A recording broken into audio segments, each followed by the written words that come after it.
अस्सलामुअलैकुम नाजरीन, मैं हूँ किंजा सद्दीक और इस वक्त हम मौजूद हैं हल्का NA 233 में। आइंदा इंतखाबात 2024 में किस पार्टी की होगी जीत और किस पार्टी की होगी हार, और कराची की सियासत में किस पार्टी का होगा राज। आइए जानते हैं इस हल्के की आवाम से।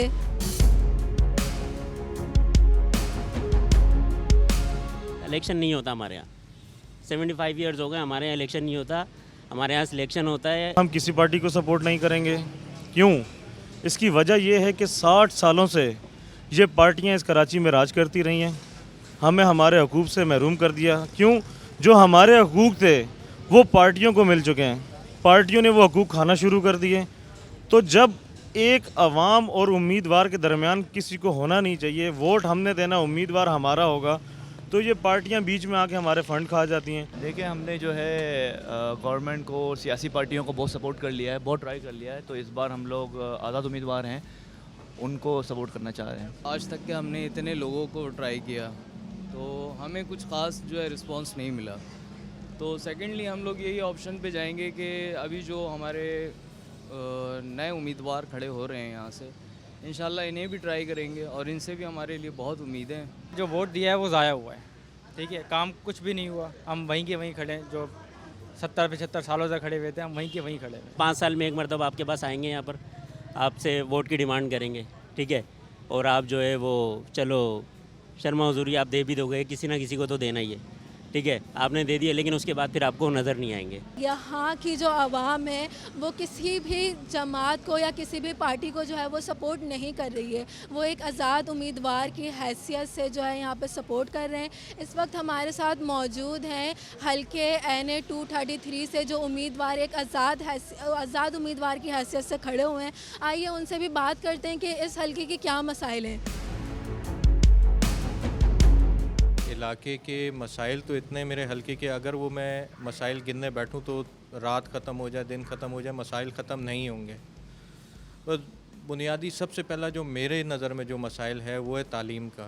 क्योंकि तालीम इसलिए हमें ज़रूरी है कि बच्चों को अभी फ़िलहाल शऊर की ज़रूरत है। हमारी जो यंग जनरेशन आ रही है, अगर हम उसकी तालीम पे तवज्जो नहीं देंगे तो आगे जाके यही होगा कि कोई ना कोई किसी न किसी सियासी पार्टी के साथ जुड़ के हमारे बच्चों ने नारे मारने हैं, हमारे बच्चों ने झंडा पकड़ना है, बस इस तरह की चीज़ें होनी हैं।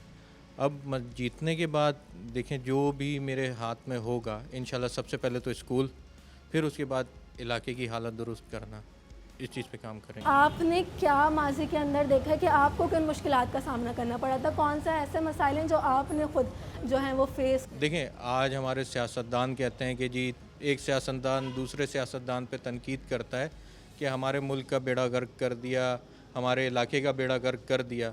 चलें, अगर एक ने बेड़ा गर्क किया तो आपने क्या किया? आपने कुछ किया?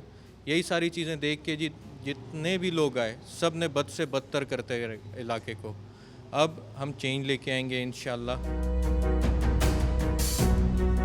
कोई जमात इस काबिल नहीं रही कि जो इस कराची के, ख़ास तौर से मैं कराची में रहता हूँ इसलिए, तो जो कराची के मामले में कोई सही संजीदगी से सोचता हो। इससे पहले जितने भी उम्मीदवार थे वो हल्के के नहीं थे।